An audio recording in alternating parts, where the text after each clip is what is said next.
borom Fatick foog ma woon bëgg naa la Matar wóolu naa la Matar ba bàyyi waani ay sa toy sa yaay waaw góor Matar mi ñu duppee maamam. maa ngi nuyu sama rakk Maysa Mayakor le directeur du SAFRU par ailleurs coordonnateur du comité électoral de Ndouk. Monsieur le ministre dama doon wax léegi ne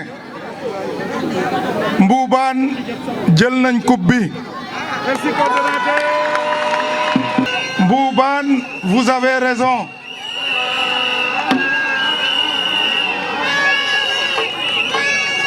boo amee doom mu baax boo amee doom bu baax danga koy jàpp dangay bu jóg takku fexe ba accompagner ko ci la mu bëgg te def ngeen ko nag rafet na ñoo ngi leen di gërëm di leen di sant monsieur le ministre fii nee na nemb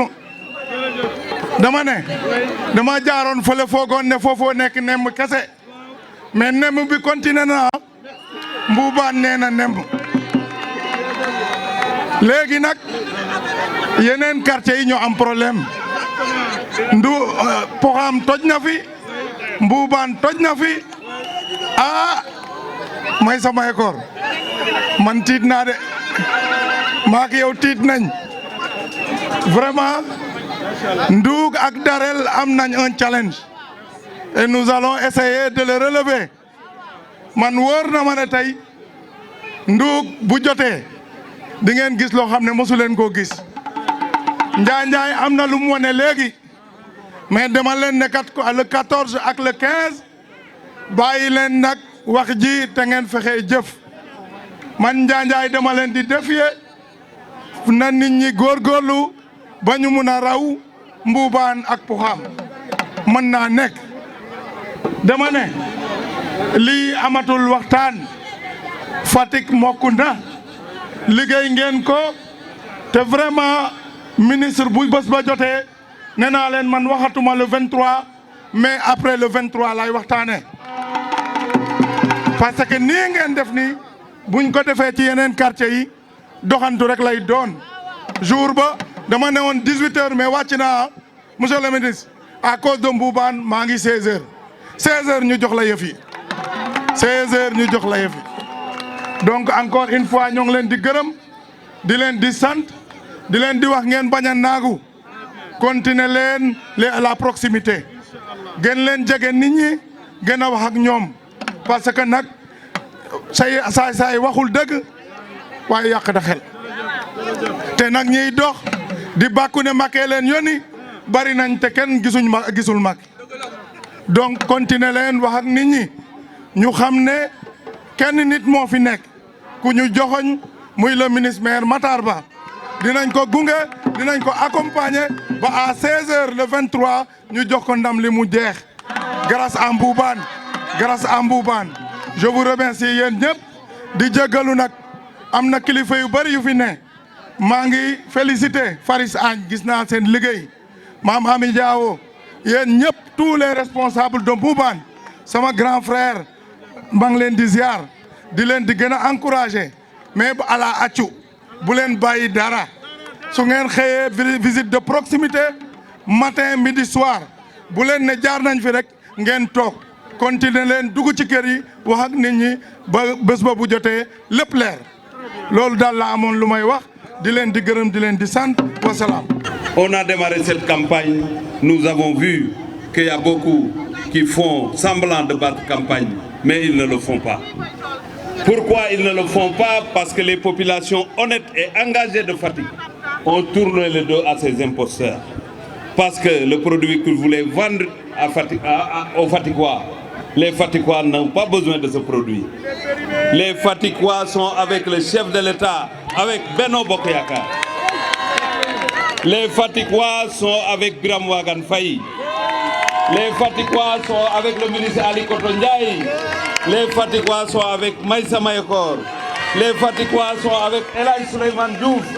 les Fatikois sont avec Djadjo Fatou, les Fatikois sont avec Ngone Fall, Ndeye Amilei, tous les grands responsables, Balabas, Pape Cheikh Ndiaye, je pouvais continuer, Ndeye Nam Diouf, je pouvais continuer jusqu'à demain, parce qu'en réalité, nous avons une population éveillée et consciente. Ce qui nous a réunis, nous tous, c'est l'intérêt général. Nous avons oublié nos personnes, nous avons oublié nos ambitions personnelles pour l'intérêt de Fatick, pour l'intérêt de cette ville. Mais quand je vois de l'autre bord, quelqu'un qui conduit la liste de Yono Askan, je ne sais pas, Yewi Askan.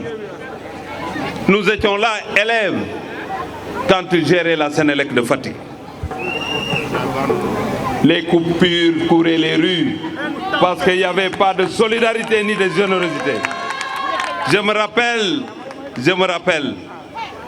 il est parti parce qu'il y avait un accident. Un véhicule qui était à Diakhao sans autorisation et c'est lui qui conduisait. Et quand le véhicule avait des tonneaux, j'ai perdu un parent. Et c'est ici derrière, vers le château d'eau, qui s'appelait Nyanka. Quelqu'un comme ça ne peut pas nous vendre un produit et nous dire qu'il aime Fatick parce que quand il était là, il n'a jamais rien fait pour cette ville. C'est un imposteur! Quand on prend un autre, Sitor que j'ai pris par la main, le ramener voir le chef de l'État, parce qu'il avait trahi quand le chef de l'État traversait le désert. Et pourtant, il avait été nommé par le chef de l'État. Ce qu'il a fait n'est pas digne de quelqu'un qui se dit qu'il est sérère. Un sérère ne trahit jamais. Mais il a fui devant ses responsabilités. Et quand j'ai eu pitié de lui,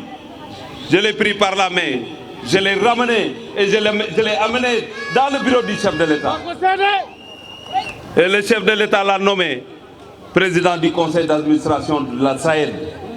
Il n'a pas amené un seul fils de Fatick ni de Ndiaye travailler dans cette société qui est une grande société nationale.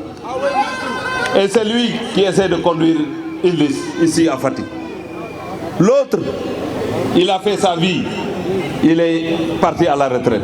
Au lieu de prendre son chapelet et demander pardon à ses concitoyens, il ose conduire une liste. Vous voyez que ça c'est sérieux. Ce n'est pas sérieux et que les Fatickois, heureusement, ont compris que ces produits périmés ne nous rendent pas service. Les Fatickois ont pris position parce que nous, notre salut se trouve dans la coalition Benno Bokk Yakaar. Les fils et les filles dignes de Fatick sont ensemble pour relever les défis. L'autre liste, enfin l'autre liste, qui regroupe des gens qui m'ont trahi moi, qui m'ont poignardé dans le dos. Des gens qui ne sont pas courageux. Quand on est en conseil municipal, ils chantent les louanges. Ils sont pires que Khady Thiam Seck dans les chansons et tout ce qu'ils font pour dire que nous sommes les meilleurs travailleurs du Sénégal. Eh bien, on a travaillé parce que ce conseil municipal a gagné une valeur de 240 millions parce que nous avons été les premiers ou bien la première commune sur 122 pour le projet Pakassène. Ça, c'est du concret. Et ce sont ces gens qui m'ont trahi, qui sont allés voir d'autres, qui aujourd'hui ont trahi le chef de l'État. Parce que c'est le chef de l'État qui les a nommés. Et ils ont refusé de suivre les directives du parti et de la coalition Benno Bokk Yakaar. Vous pensez que ces gens-là peuvent faire face à ces hommes dignes et à ces femmes dignes? Ce n'est pas possible. C'est pourquoi je voudrais encore une fois vous rassurer. Moi, je pouvais aller à Dakar ou à Bafoussam, laisser les jeunes d'âge, laisser les jeunes qui sont là, avec les femmes, les élus, les responsables de Fatick, ils pouvaient faire l'affaire. Mais puisque, quand on a en face des traîtres, il faut redoubler d'efforts, il faut être plus vigilant et démonter tout ce qu'ils sont en train de dire dans cette ville. Fatick ne mérite pas des fils qui trahissent. Heureusement que dans le lot, il n'y a pas de femme responsable. Parce que la femme responsable qui était là, à tourner le dos à cette forfaiture et à cette trahison, je veux nommer la première adjointe au maire de Fatick, qui a refusé la trahison et qui a préféré la loyauté et qui a préféré l'engagement citoyen pour sa ville et pour sa communauté. Je vous lance un appel, chers jeunes, ce combat-là est le vôtre. Et je suis sûr que vous l'avez déjà gagné. Et le 23, nous allons engager encore la prise en charge correcte des préoccupations des populations de Fatick. Parce que nous avons ce qu'il faut. L'énergie qui manque à tout le monde, c'est le président de la République. Et nous l'avons déjà, nous. Je vous souhaite, chers jeunes engagés, chers amis et compagnons de la coalition Benno Bokk Yakaar, je souhaite qu'au lendemain de cette belle victoire qui se dessine, que vous ayez des promotions. Des promotions parce que je sais que si vous êtes promus, vous allez accompagner cette digne population composée de femmes, de jeunes et d'adultes qui, effectivement, ont ce qu'il faut, toutes les vertus qu'il faut à un peuple comme le Sine qui n'a jamais trahi. Quand on se rappelle du témoignage du Bour Sine Coumba Ndoffène à l'égard de Cheikh Ahmadou Bamba, on peut être sûr que nous sommes quelque part ici dans le royaume du Sine, un royaume de dignité, de loyauté et de justice. Kon mbokk yi li ma bëgg a wax mooy bu ñu jubee làmb wéy yi neex tëgg yi neex ku mu neex da nga jël sa ngemb di aller retour waaye bu arbitre bi sifflé ku dëgërul fit doo dugg ci biir lang ñun dañ defoon ne bu ñëwee dañuy bëree te ñun xamuñ ku ñu bëreel parce que ñi war a seetaan làmb ji ñoo lànk ne duñu seetaan façon làmb jooju parce que ay yambar yu dëkk ci dëkk bi di wax di fen di wax lu amul di attaquer nit ñu baax ñi di tourner le dos au chef de l'État te lépp lu ñu am Macky Sall moo leen ko jox ñu mel noonu mérité wuñu confiance waa Fatick moo tax jeunes yi jóg takku jigéen ñi jóg takku won leen gannaaw won leen ne ñun li ñu bëgg mooy jàppale li président Macky Sall wax ku mu joxoñ dañuy ànd ak yow ànduñoo ak yow parce que jëmm ji lañ joxoñ mais dañu ànd ak yow pour intérêt Fatick fii ku ne mën na fee nekk maire bu la président jàppale waaye kenn mënu fee nekk maire bu la président jàppalewul parce que ku mu jàppalewul li nga war a def Fatick doo ko def fii ñu taxaw nii da daan fees bu yàggee tuuti bu ngeen fi jaaree tali lay doon loolu président Macky Sall moo ko mën def kon su amee ñoo xamante ne seeni mbiri bopp la ñuy toppatoo di xeex au lieu ñu gëm yàlla tàllal loxo bu ñu leen jëlee baax na bu leen jëlul baax na ñu bëgg a nekk fi di attaquer ay nit ay ndaw ñoo xamante ne dañ am ci ñoom yaakaar mën naa leen a limal ñu bari man bu ma demoon bàyyi fi Biram Waagaan mu dóor leen bañ tëdd ci suuf su ma génnoon dëkk bi bàyyi fi Alaaji Suley mu yëkkati leen ba ci kaw dóor ci suuf su ma demoon bàyyi may sama école mu yëkkati ba ci kaw dóor ci suuf responsable u Ndugu yi responsable u Njaanjaay responsable u Escale waxuma nag fii nga xamante ne fii lañ taxaw ñu jël ndam li tey ci en capacité de mobilisation et d'animation ñooñu su ma leen bàyyi woon fii dañ leen di yëkkati ba ñu seen biir yi weex ñu dóor leen ci suuf parce que yàlla du ànd ak tapalekat ñii nag li ma leen di ñaanal ay ndaw lañ yoo xam ne lu ñu am bokk nañ ko seen dëkk ñi ànd ak Macky Sall nii ñu àndal ñun ñëpp ku ci am 1000 francs andi nga 500 yi séddoo koog nit ñi waaye ñi nga xam ne Issa Diallale xamuñu ko koo ci defal dara mu wor la kenn laa ciy tudd fii ki ci des danaa ko tudd fa mu dëkk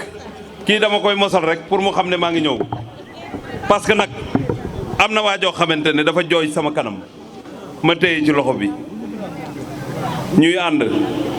buñ jubee pale mu ne ma bu ma duggee danaa ñaan de damaa sonn te sama tànk yi day métti ma ne ko boo duggee mën ngaa ñaan garaawul téye ci tànk yi dugal ba ci bureau président mu ne tel gis président ne ko président jonkoon naa ba sama omi yàqu di xaar nga jël ma jëloo ma mu ne ko Matar Ba andi na la ma andi ko mu dugg ci biir ñu waxtaan moom la dem ci président ne ko siin lañ ne comme nee na tas na partem ci suñu biir parti soo ko bàyyee nii man la ñuy wax ne maa ko rey politiquement dimbale ma nga nommé ko mu nommé ko président du conseil d'administration de la SAED mu ñëw Fatick def meeting ne lépp lu ma téye soxlaatu ko bu ngeen dégloo audio yi di ngeen ko gis waaw kooku mën na maa xas man ñu jox ko li ñu ko jox tey koñ bu ne waroon na faa jël nit yóbbu ko fële dans la vallée parce que SAED société bu mag la mais paquet suukar sax mënuñu ko jox nit ñooñu ñoo dox ci dëkk bi naan Matar Ba da leen a bañ Macky Sall def fi dara xaw a damm Macky Sall di ñëw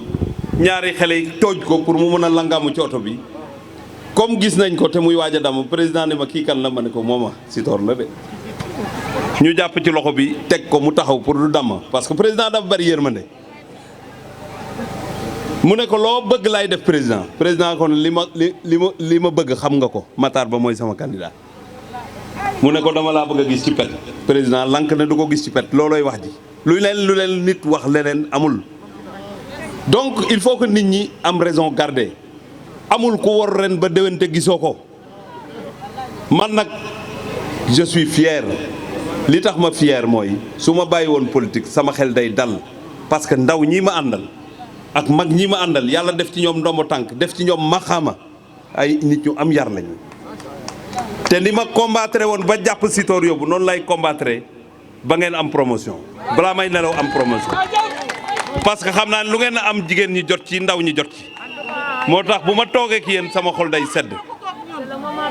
comme wax naa nag ak gaa yooyu nga xamante ne dinaa dellu si chaque meeting bu jeexee